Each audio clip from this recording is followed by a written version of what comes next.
ప్రభుత్వ ఉద్యోగి వెంకట్రామరెడ్డి డిస్మిస్. ఎందుకు డిస్మిస్ చేశారు, కారణాలు ఏంటి అడిగి తెలుసుకునే ప్రయత్నం చేద్దాం. విశ్లేషించడానికి మాట్లాడుతున్నారు ప్రముఖ ఆర్థిక, రాజకీయ, సామాజిక విశ్లేషకులు అడ్స్మిస్ శ్రీనివాసరావు గారు. వారిని అడిగి మనం విశేషాలు తెలుసుకుందాం. సార్ నమస్తే. నమస్కారం అండి.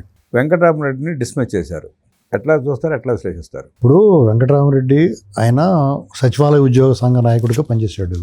మొన్నటి వరకు కూడా ఉన్నాడు అతను. వాళ్ళ మిస్సెస్ వైసీపీ పార్టీ తరఫున పోటీ చేసింది గతంలో. మన కిషన్ రెడ్డి గారి మీద కూడా పోటీ చేసింది ఆవిడ 14 ఎన్నికల్లో.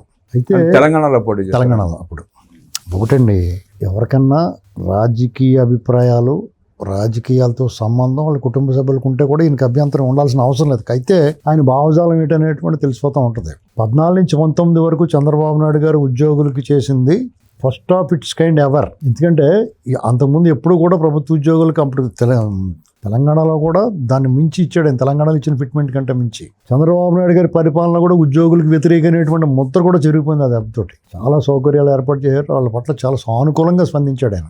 అయినా సరే ప్రభుత్వ ఉద్యోగుల్ని చంద్రబాబు నాయుడు గారికి వ్యతిరేకంగా కూడగట్టడంలో అతను సఫలీకృతుడయ్యాడు. రకరకాల కారణాలు, కులం, మతం, ప్రాంతం, ఇలాంటివన్నీ ఇన్ని రకాల వికారాలతోటి చేశారు. ఆఖరికి వాళ్ళు విజయం సాధించారు. మీకు పోస్టల్ బ్యాలెట్ చూసుకుంటే 19లో పోస్టల్ బ్యాలెట్ చూడండి. చంద్రబాబు నాయుడు గారు తెలుగుదేశం పార్టీ ఓటమి 8.5-9 తెలిసిపోయింది మనకి పోస్టల్ బ్యాలెట్లో వచ్చిన రిపోర్ట్ ప్రకారం. ఇదేంటి ఇంత ఎంప్లాయీస్కి ఎంత చేసేది అయినా సరే ఎలా ఓడించారటం అనుకున్నాం, అక్కడితో వదిలేసాం. తర్వాత వెంకటరామరెడ్డి హావా మొదలైంది. చంద్రబాబు నాయుడు గారు పటాలు అయ్యి తీసుకొచ్చి బయటపడేశారండి దారుణంగానే. ఆఫీసులోంచి సచివాలయాల్లో ఉన్నాయి, తీసి పక్కన పెట్టొచ్చు. ఒక మాజీ ముఖ్యమంత్రి వాళ్ళందరికీ ఫిట్మెంట్లే ఇచ్చాడు. అందరినీ చాలా గౌరవంగా, మర్యాదగా, పద్ధతిగా చూసుకున్న వ్యక్తిని చాలా అవమానకరంగా సాగనంపారు వాళ్ళంతా. ఇలాంటి వాళ్ళ ప్రోత్సాహం వల్ల ఒక రకమైన అందులో ఇంత పొట్టేసుకుని ఒకడు ఉండేవాడు, ఒక ఉద్యోగ సంఘ నాయకుడు. 2 చేతులతో గుద్దేవని డ్యాన్సులు, జగన్మోహన్ రెడ్డి పాటలకే.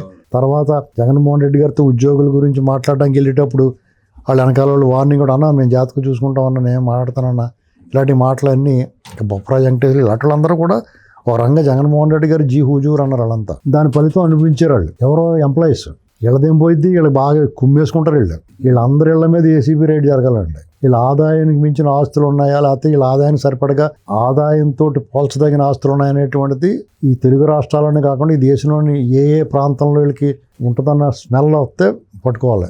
మొత్తం గుట్టు బయటకు వస్తుంది. సాధారణంగా ప్రభుత్వాలు ఆ పని చేయట్లేదు, చేస్తే వాళ్ళ బొమ్మ బయటకు వచ్చేస్తుంది. ఇక ఎక్కడిది అంతా ఎక్కడి నుంచి వచ్చిందని. అదొకటి. వీళ్ళు జగన్మోహన్ రెడ్డి గారు విషయంలో అతను లైన్ తప్పి వ్యవహరించాడు వెంకటరామరెడ్డి. కరోనా టైంలో స్టేట్ ఎలక్షన్ కమిషనర్ ఎన్నికలు రద్దు చేస్తున్నాడు. దానికి మేము మానవ బాంబులు అయిపోతాం అన్నాడు. అంటే అతను మానవ బాంబు అయిపోతాడా? న్యాయస్థానాలను హెచ్చరిక చేసాడు. న్యాయస్థానాల మీద కూడా మాట్లాడాడు ఈ వెంకటరామరెడ్డి. ఇక్కడ జగన్మోహన్ రెడ్డి అండ చూసుకుని రెచ్చిపోయి మాట్లాడాడు. మీకు ఈ క్రమంలో సరే అతనికి ఆ ఏ ధైర్యంతో మాట్లాడుతున్నాడు అతను అంటే, వాళ్ళ ధైర్యం ఏంటంటే ఒకవేళ ఉద్యోగం ఉంటే ఉంటుంది, పోతే. ఉద్యోగం లేకపోయినా నాకు ఇబ్బంది లేదు, ఇంకా 14-15 ఏళ్ళు సర్వీస్ ఉంది అతనికి. ఇంకా ధీమా బోళం డబ్బు సంపాదించుకున్నాడు జగన్మోహన్ రెడ్డి. బోళం కట్టలు ఇతను కూడా పైరవీ చేసే ప్రతంగా సంపాదించుంటాడు. ప్రభుత్వం అధిష్టానంతో అసలు ఉద్యోగ సంఘ నాయకుడు. ఆ ప్రభుత్వం వాళ్ళది ఉంది. జగన్మోహన్ రెడ్డి లాంటి అత్యంత అవినీతిపరుడు ముఖ్యమంత్రిగా ఉన్నాడు. అక్కడ ఏదన్నా ఫైల్ తీసుకెళ్తే వెంటనే అయిపోద్ది. ఇతను చేయించుకోగలుగుతాడు, ఫైల్ మూవ్ చేయగలుగుతాడు. అలాంటి పనులు చేయించుకుని బోళం సంపాదించుంటాడు. అదేమో ఉంటుంది. ఒకవేళ ఉద్యోగం పోతే రాజకీయాల్లోకి వచ్చేసి నేరుగానండి. అదేమో ధైర్యంతో ఉన్నాడు. ప్రభుత్వం ఏర్పడి 2 ఏళ్ళైనా ఇంకా అతనిలో ధోరణి మారలేదు. ఈ ప్రభుత్వాన్ని హెచ్చరించేలాగా మాట్లాడుతున్నాడు. ఈ ప్రభుత్వం పట్ల వీళ్ళు ఎంత సానుకూలంగా జగన్మోహన్ రెడ్డి ఆపేసినవి, దొబ్బేసినవి అన్నీ కూడా ఇప్పుడు ఉద్యోగ సంఘ నాయకులు చెప్తున్నాడు. అతను ఎంత ఆపేసాడు, చంద్రబాబు గారు వచ్చిన తర్వాత ఎంత రిలీజ్ చేసాడో స్పష్టంగా క్లియర్గా చెప్తా ఉన్నారు. ఇలాంటివన్నీ చూసిన తర్వాత అతను వన్ సైడ్గా మాట్లాడుతున్నాడు. కరెక్ట్గా దొరికాడు. ఎలక్షన్లో ప్రచారం చేయడం వాళ్ళకి అది ఒక సర్వీస్ రూల్స్ ప్రకారం అతను అటువంటి పనులు చేయకూడదు. చిన్న పోమే పెద్ద కాటు ఉంటుందండి, టక్మని లేపాడేశారు. సమయం కోసం చూసారు, ఆ వికెట్ తీద్దాం అనుకున్నారు. సరైన సమయం చూసి టక్మని తీసేశారు వికెట్. ఇప్పటి నుంచో ఉంటుంది ఇక ఇతని కదలికల మీద. అతను కూడా పెద్ద ఇదేం ఫీల్ అవడా, ఉద్యోగం డిస్మిస్ అయిపోతే నాకేం పోయింది, శుభ్రంగా జగన్మోహన్ రెడ్డి డైరెక్ట్గా ప్రచారం చేసుకుంటానంటాడు. ఇక్కడ వస్తుంది, నేను చేయనివ్వరు కదా, చేసుకునేవారు కదా, నేను లోపల వేస్తారు కదా. ఈ స్కామ్లన్నీ వరుసగా బయటకు వస్తాయి. ఇంకా రాలేదు, బయటకు వస్తాయి చూడండి. మాకు తెలుసు అది చాలా స్కామ్లు ఉన్నాయి, వస్తాయని మాకు తెలుసు. ఏమేమి స్కామ్లు ఉన్నాయో అవన్నీ వరుసగా లైన్లో వస్తాయి. నేను బయట ఎందుకు తిరనిస్తారు, వాళ్ళైనా అమాయకులా? మొత్తం అవన్నీ బయట తీస్తారు. నీతో పాటు ఇంకా మిగతా సహచర సంఘ నాయకులు, సహచరులు ఎవరైతే ఉన్నారో వాళ్ళందరూ లోపల కూర్చుంటారు. ఇక్కడ లోకేష్ గారు ఉన్నది, చంద్రబాబు నాయుడు గారు చాలా పెద్ద మనిషి, మంచోడు. మీరు గతంలో ఎన్ని వేషాలు వేసినా మీ పట్ల కనీసం అతను కొన్నెర్ర కూడా చేయలేదు. దాంతో మీకు అలుసు, ఈయన ఏం చేయలే, మన పని మనం చేసుకుని పోవచ్చు, కాసేపు సార్ అంటే అయిపోద్ది అనుకున్నారు. కుదరదు అలాగా. లాస్ట్ టైం ఆర్థిక ఇబ్బందుల్లో ఉన్న 40% పైన ఫిట్మెంట్ ఇచ్చినట్టున్నాడు బాబు గారు. అప్పుడు బ్రహ్మాండంగా చేశారండి రాష్ట్రం. దానివల్ల ప్రజల్లో కూడా విముఖత వచ్చింది. వీటికి ఇంత చేస్తున్నారు, ఇప్పుడు రాష్ట్రం ఉన్న పరిస్థితులు ఇంత అవసరమా చేయటమని. పాపం ఆయన అక్కడి నుంచి ఇక్కడ రావాలి, కొంత వాళ్ళకి కూడా ఇబ్బందులు ఉంటాయి, అన్నీ సరి చేసుకోవడం చాలా పెద్ద మనసుతో చంద్రబాబు నాయుడు గారు చేశారు. అటువంటి వ్యక్తికి నీకు రాజకీయ అభిప్రాయాలు అలాగ ఉన్నా, నువ్వు ఓట్లు ఎలాగేసుకున్నా ప్రచారం మాత్రం వ్యతిరేకంగా చేయకూడదు. నీ భావజాలం ఉంటుంది, నీకు ఇష్టం వచ్చిన వాళ్ళు ఓటేసుకుంటే నీ ఒక్కది. మరి మన ఎన్నికల్లో ఆర్టీసీ డిపోలోకి వెళ్ళి మరీ ప్రచారం చేశాడు.